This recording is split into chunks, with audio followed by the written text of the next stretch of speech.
Si vous aimez le mystère, le paranormal, et que vous souhaitez en savoir plus sur les recherches en cours, découvrons ensemble en compagnie de scientifiques et de témoins les phénomènes que l'on dit surnaturels. Bonsoir à tous, c'est Ophiraven pour cette émission de ce soir Voyage vers l'étrange. Ce soir, je serai en compagnie de Nimiu. Alors, bonsoir Nimiu. Salut. Alors tout d'abord Nimiu, est-ce que tu pourrais te présenter à nos auditeurs, s'il te plaît ?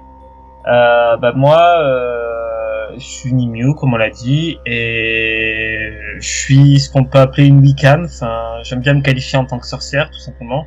D'accord. Depuis que j'ai 14 ans à peu près, je suis intéressé par l'occulte, par la magie, tout ça. Par, je dirais le paranormal, mais plus profondément que ça. Je suis pratiquante, je pratique des rituels. Et je m'intéresse à tout ce qui est sortilège et tout ça, donc voilà. Et si je me genre au féminin, c'est parce que je suis une femme transgenre, voilà, tout simplement. Ok, très bien, moi je te remercie de t'être un peu présenté à nos auditeurs. Donc ce soir tu voulais principalement parler des vies antérieures, c'est ça ? Ouais, c'est ça. Donc est-ce que tu pourrais nous parler un petit peu de quel est ton rapport avec tes éventuelles vies antérieures et surtout les expériences que tu as vécues vis-à-vis de ça, les éventuelles prises de conscience que tu aurais pu avoir ? En fait, il faut savoir que les vies antérieures, c'est un sujet qui pas me passionne, enfin si, ça me passionne, mais de base, c'est un sujet qui m'a pris avant même que je m'intéresse à l'occulte, spécifiquement. C'est-à-dire que c'est un sujet auquel j'ai commencé à réfléchir lorsque j'étais au collège. C'était vraiment un sujet que je trouvais hyper fascinant, hyper intéressant et hyper cohérent. C'est-à-dire que je prenais l'information et j'essayais de la modeler un peu avec ma vision globale de la vie. Et je voyais que ça correspondait à max. J'étais là waouh, c'est cohérent en fait. Donc, d'accord. Je me suis souvenu que lorsque j'étais petite, je faisais pas mal de rêves très fluides et très sensoriels, dans lesquels j'avais vraiment la sensation d'avoir été. C'est-à-dire que c'était vraiment des rêves très profonds et lorsque j'en ressortais, j'étais là et presque lorsque je revenais dans la réalité, j'avais l'impression que la réalité, le monde aujourd'hui n'était pas réel. D'accord, donc si je comprends bien, toi c'était plus au niveau de tes rêves en fait, que tu avais les images qui venaient, les rencontres d'éventuelles personnes, les couleurs, des odeurs peut-être aussi ? Oui, plus les couleurs que les odeurs en réalité. D'accord, et du coup par rapport à ça, tu t'en es souvenu simplement de mémoire ou tu as consigné ça dans un cahier ou... Je sais pas, parce que quelque part, souvent les gens prennent des notes de tout ça et y reviennent un peu plus tard par la suite quand ils rencontrent un événement concordant avec ce qu'ils ont pu voir en rêve en fait. Yes, mais non, ça n'a pas été mon cas parce que j'étais trop petite pour pouvoir noter, je savais même pas écrire à l'époque. D'accord. Mais, ah oui, donc ça se produit vraiment depuis que t'es toute petite. Ah oui, non, mais total. J'étais vraiment gamine et non, je voyais juste ça comme des rêves un peu banals, mais vraiment banal. Même à l'époque, je trouvais ça assez hardcore. Mais c'est vraiment plus tard où j'ai commencé à tout noter. C'est-à-dire que maintenant, j'ai effectivement un note où je consigne tout ce que je vois, tous les souvenirs que j'ai en commun avec certaines personnes, et tout est consigné dedans, quoi. D'accord. Et du coup, qu'est-ce qui t'a fait réaliser en fait quel est généralement l'élément déclencheur qui te fait, même plusieurs années après, te dire ah tiens, ça je l'ai déjà vu en rêve. Enfin, qu'est-ce qui te provoque la prise de conscience en fait ? Je sais pas si ma question est très compréhensible, mais qu'est-ce qui te provoque le déclic en fait par rapport à ce que tu aurais vécu en rêve et la réalité de maintenant ? Les rencontres, principalement les rencontres. D'accord. C'est l'élément déclencheur en fait.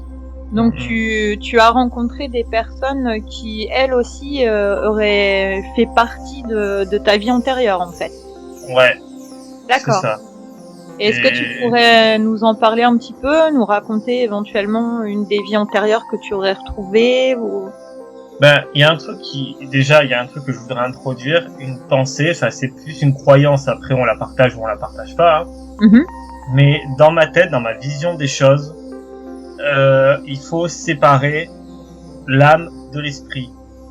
c'est un truc que j'avais déjà parlé autrefois, tout ça, mais c'est vraiment un truc qui est central dans ma vision dans ma croyance.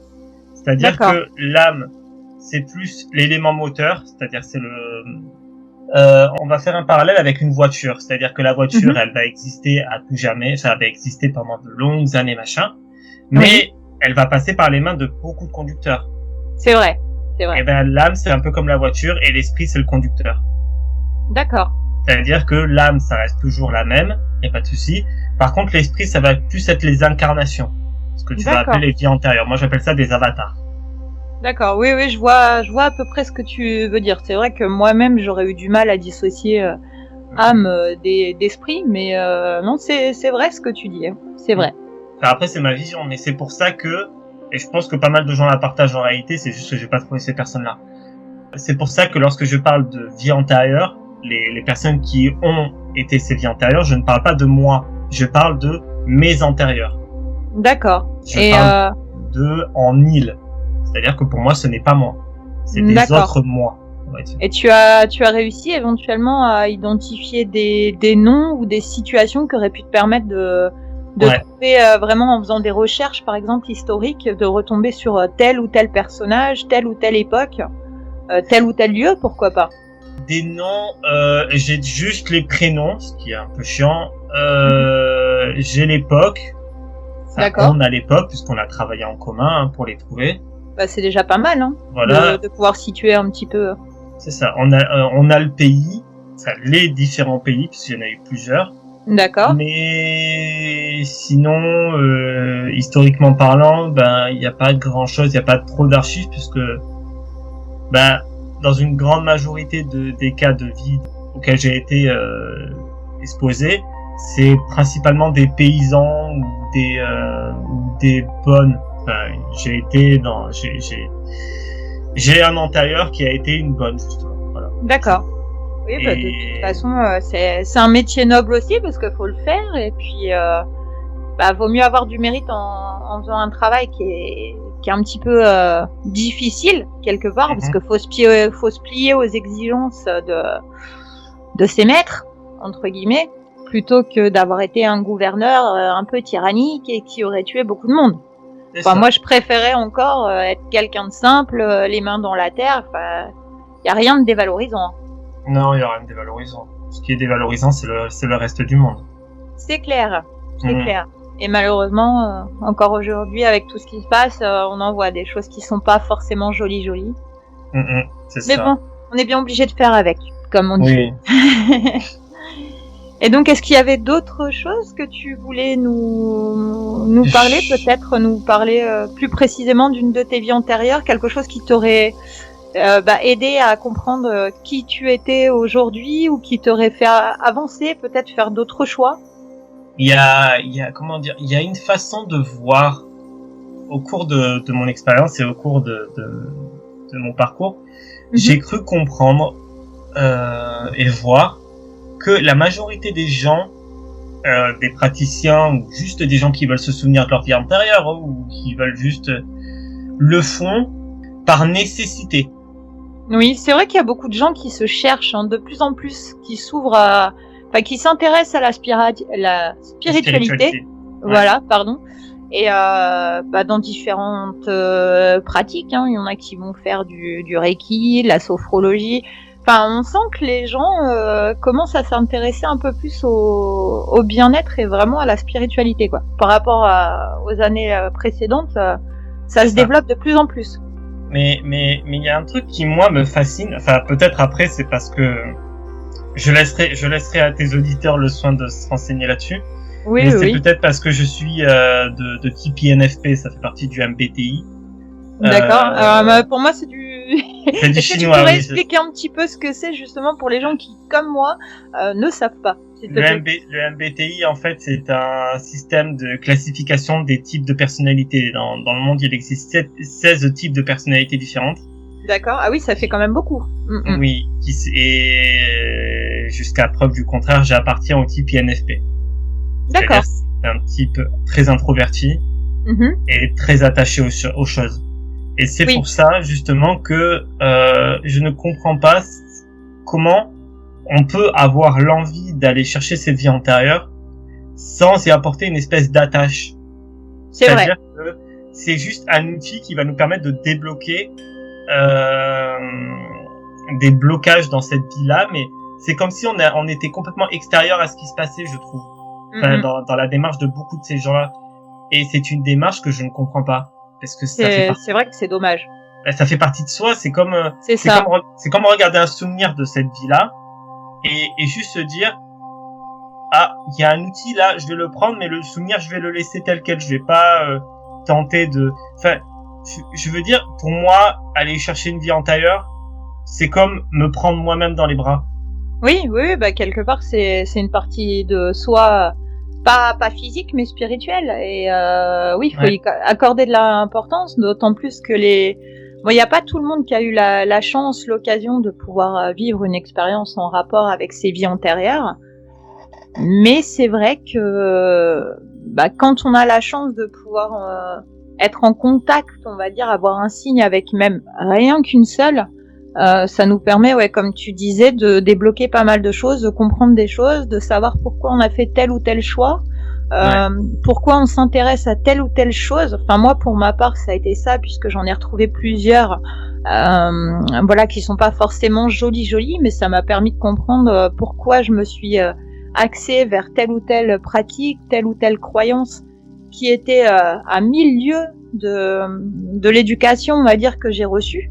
Des enseignements que j'ai reçus de mes propres parents, comme par exemple, ma mère voulait que je sois chrétienne, donc ça incluait vraiment aller à l'église, le catéchisme, la communion, etc.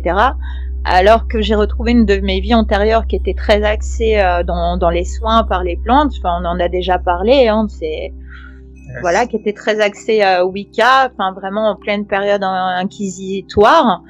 Et maintenant je comprends mieux pourquoi depuis toute petite quelque part je me sens différente et proche des plantes, proche des animaux, beaucoup plus de tout ça que de l'homme avec un grand H. Et voilà, maintenant aujourd'hui ça me permet enfin de m'ouvrir plus profondément à ça et vraiment de m'épanouir et de pratiquer, parce que jusqu'à présent je me mettais des barrières et au final je me suis jamais sentie aussi bien, on va dire, que depuis que je suis à l'écoute de ça, en essayant de me rapprocher de ma vie antérieure. Donc je peux comprendre l'effet que ça te fait et l'importance que tu accordes, parce que pour moi c'est quelque chose qu'il faut faire.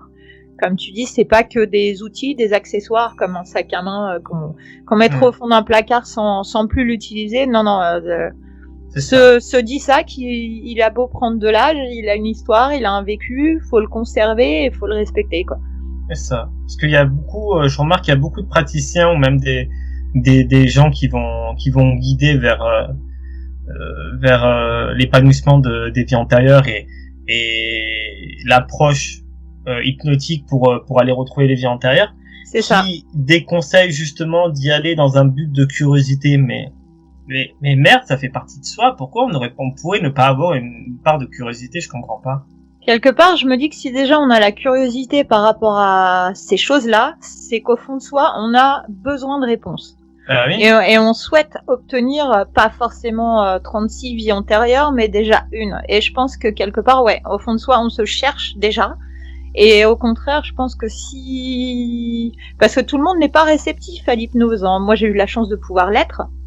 Mais c'est pas donné à tout le monde, et je pense que les gens déjà qui font la démarche de recherche, de tenter de faire une hypnose par régression, comme on l'appelle, veulent vraiment obtenir une réponse, et je pense qu'ils doivent être malheureusement déçus si toutefois ils sont pas réceptifs, et c'est pas forcément censé ressortir automatiquement, systématiquement à la première séance, quoi. Donc c'est vraiment un travail très très très en profondeur qui demande énormément d'énergie, et moi je sais que spirituellement parlant ça m'avait vidé cette séance. Ah non, mais c'est fatigant à mort. Voilà, et moralement aussi, parce que les vies antérieures c'est pas forcément tout beau tout rose. Il peut y avoir des personnages qui ont un lourd passif, une histoire très difficile, comme ça a été le cas pour moi, et voilà, c'est pas toujours joyeux, et faut vivre avec, hein. Mais ouais. Des fois, ça nous affecte directement, hein. Voilà, c'est ça, tout à fait. Mais je pense aussi, sans vouloir jouer les masochistes, que ça ferait du bien à pas mal de personnes et peut-être que certains aujourd'hui agiraient différemment et seraient plus en accord, pas forcément avec eux-mêmes, mais du moins avec les autres. Pas faut tirer un enseignement, une morale. Je pense que s'il y a quelque chose qui ressort par rapport à nous, on doit s'en servir et à bon escient. Mais après, c'est ma vision des choses. On dit souvent qu'il faut travailler avec ses guides de lumière. C'est ça. Mais personnellement, moi, les guides de lumière, pour moi, ce sont les antérieurs. Quel meilleur guide de lumière que toi-même? C'est vrai. Que tes propres enseignements. Bah, c'est vrai, et comme je dis toujours, bon, après, chacun sa façon de penser, mais moi, comme je dis, avant de croire à quelque chose ou quelqu'un, je mets pas de nom dans ce que je vis, hein, puisque ça peut être interprété pour toute religion, toute croyance, toute idéologie. Faut d'abord croire en soi-même. Exact. Et le problème qu'il y a aujourd'hui, c'est qu'il y a peu de gens qui croient en eux-mêmes. Ouais. Donc c'est vrai que si les vies antérieures, le fait de pouvoir en retrouver quelques-unes, peut faire du bien aux gens, comme je dis toujours, si ça fait du mal, c'est que ça fait du bien. Donc je pense que ce qui peut faire mal à visualiser, à percuter en fait, à s'en rendre compte, au final c'est guérisseur. Puisque il y a le temps de compréhension, le temps d'acceptation. C'est un petit peu comme un deuil en fait.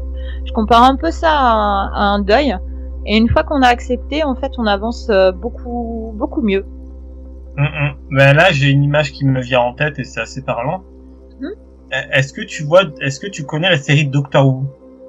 Oui, vaguement. D'accord. Pour expliquer, à ceux qui ne connaîtraient pas, dans Doctor Who, on a le personnage du docteur qui, à chaque mort, se régénère. Oui. Et il devient un nouveau docteur, c'est-à-dire une nouvelle incarnation, une nouvelle tête, une nouvelle personnalité, tout ce qu'on dit. Il y a de temps en temps des épisodes où différents docteurs de différentes époques, donc de différentes incarnations, on va dire, régénération, se rencontrent et discutent et échangent de leur point de vue et tout ça. Et souvent, j'ai cette image-là des différentes incarnations, des différents antérieurs. C'est-à-dire que ce sont à chaque fois des personnes différentes, mais qui ont toutes une base, toi. Ouais, c'est vrai. Voilà, c'est ça. C'est vrai. Oui, si ça peut aider les gens à imaginer un petit peu. Je vois ce que tu veux dire. C'est vrai que je ne suis pas quelqu'un qui a regardé la série. J'ai dû voir 1 ou 2 épisodes. Hein. Mais bon, moi, je visualise l'espèce de cabine bleue là, dans laquelle il se téléporte un peu partout. C'est ça. C'est son vaisseau spatial. Voilà, c'est les gros traits du truc. Mais c'est ça. Effectivement, si ça peut aider les gens à visualiser, à comprendre. Ça serait bien. Voilà. Eh ben écoute, je sais pas si tu voulais parler d'autre chose. Peut-être que tu as eu d'autres expériences ou une prochaine fois. Je pourrais à la limite te parler, ce sera très bref, hein, mais de mon expérience par rapport à une vie antérieure en particulier, c'est l'une des dernières que j'ai pu entrevoir. D'accord, oui, je veux bien que. Je pense que nos éditeurs aussi. Ouais. En fait, ça fait 2 ans à peu près voire plus, hein, je sais pas, que à chaque fois que je me regarde dans la glace, j'ai l'image d'une femme avec les yeux noirs, mais vraiment bien noirs. Hein. D'accord. Cheveux noirs, longs, qui adresse un regard plein de haine à quelqu'un à l'autre bout du miroir. D'accord. Voilà. Ah oui, donc ça c'est vraiment une vision qui est pas forcément sympathique, quoi. C'est ça. Et j'ai reconnu, comme je te l'ai dit tout à l'heure, une bonne. D'accord. Et un jour, je me suis dit qu'il faudrait peut-être que j'entre en contact avec cette vie-là, que j'entre en communication, en communion avec cette vie-là. Donc du coup, je me suis pris un temps pour me mettre en condition, pour me mettre en hypnose régressive. D'accord. Et je suis allé à la rencontre de cette vie-là. D'accord. Ah oui, donc tu t'es auto-hypnotisé alors. C'est ça. D'accord. Et depuis, je continue à observer cette vie, à l'étudier, à comprendre, à essayer de comprendre, comme tout, je le fais avec toutes les autres, en fait. Et du coup, tu as eu confirmation que c'est vraiment une de tes vies antérieures et pas, par exemple, une entité qui se manifesterait à toi parce que tu es réceptive. Ah non, clairement pas. C'est bien une vie antérieure, oui. Voilà. Et quelle aurait été à peu près l'histoire de cette femme-là? Est-ce qu'il y aurait eu une fin, tragique Parce que pourquoi cette haine dans le regard? Est-ce que tu as trouvé la réponse à ça, en fait? Je sais que c'est une femme qui a vécu de nombreux traumatismes, D'accord. et qui a une haine viscérale de certains hommes. D'accord. Voire de beaucoup. Peut-être quelque part des histoires de viol ou... Oui. D'accord. Voilà. Et qui a fini dans un asile psychiatrique, comme on en trouvait à l'époque, tu sais, les asiles. Oui, des espèces de sanatoriums, choses comme ça. Voilà, quoi. Enfin, c'est ça. Et... Ouais. Oui. Non, pendant que tu me racontes ça, moi j'ai des visions qui me viennent, hein, donc c'est assez particulier, mais je vois vraiment la camisole de force avec la chambre isolée et, c'est ça. Et des chaînes en fait, des chaînes vraiment qui claquent sur des barreaux d'un lit métallique. Enfin, j'ai ces images-là qui viennent, hein, donc je sais pas si c'est mon esprit qui me joue des tours ou si vraiment je sens quelque chose, mais... Du coup, oui, c'est une femme qui est morte là-bas, en fait. Elle est morte dans l'asile parce qu'évidemment, on l'a pas laissée sortir. Hein. D'accord. Elle a tenté d'assassiner l'un des maîtres de maison parce que c'était un connard. D'accord, ouais. Bon. Eh ben, écoute, en tout cas, je te remercie beaucoup d'avoir partagé cette expérience, Nimiou, avec nos auditeurs. Ah, mais je t'en prie. Je ne sais pas si tu aurais un petit message à faire passer aux personnes qui nous écoutent, par exemple. J'aurais bien envie de leur dire que ne laissez pas les autres dicter votre façon de voir vos vies antérieures. C'est vos vies, ça vous appartient en fait. Oui. C'est vous qui êtes maître de votre voyage. Bah oui. Pas parce que vous lisez dans un livre que quelqu'un vous décommande ou vous déconseille de faire tel et tel truc que vous devez le suivre. Lui, il a sa vision des choses, il a sa vision d'approche, il a son approche à lui. Mais vous avez aussi la vôtre et je pense que votre approche a aussi quelque chose à apporter et que personne n'a la réponse. On l'a tous en nous, notre propre réponse. Voilà. Je sais que j'ai été moralisatrice tout à l'heure, mais c'est pas vraiment être moralisatrice, je ne comprends pas comment on peut imposer une vision des choses à quelqu'un. En fait.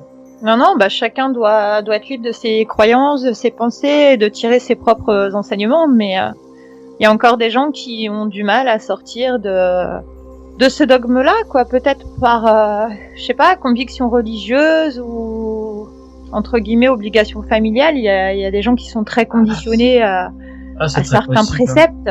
Et la Wicca, ça devient ça devient aussi, il y a beaucoup de préceptes aussi dans la Wicca, faut pas se leurrer. Hein. C'est ça. Quand elle est appliquée vraiment au pied de la lettre, parce que c'est vrai qu'il y en a, voilà, il y en a beaucoup qui la pratiquent un petit peu en libre pensée, on va dire. Bah, un peu comme moi je fais, hein, d'ailleurs. Je proclame pas Wicca de l'extrême. Je manque de connaissances pour ça et de pratique aussi. Mais moi, c'est ce que je recommande en fait, c'est d'y aller pas par pas, de prendre plusieurs conseils venant de différents maîtres. Enfin, on peut appeler ça des maîtres, mais c'est ça. Des conseillers. Bah, pour moi, faut déjà avoir la curiosité. Savoir où chercher parce que des fois on peut tomber sur des choses qui sont inimaginables, qui peuvent éventuellement mettre les gens en danger aussi. Donc, Et le discernement. Le discernement, c'est très important. Oh là oui, c'est vrai. C'est vrai, donc faut quand même faire attention à ce qu'on fait et ce qu'on lit. Bah, c'est un peu partout, hein, puisque Internet c'est comme la télévision, même en pire. On peut trouver de très bonnes choses, comme on peut tomber dans les tréfonds. Faut faire attention. C'est ça. Ah oui, complet. C'est ça. Bah écoute, en tout cas, je te remercie beaucoup d'avoir participé à l'émission de ce soir, à Voyage vers l'étrange. J'espère qu'on aura le plaisir de te retrouver une prochaine fois, pourquoi pas. Bah écoute, ce sera avec plaisir. Voilà, bah on va continuer avec la programmation musicale. Je vous souhaite une agréable fin de soirée et une bonne écoute sur Pagan Radio.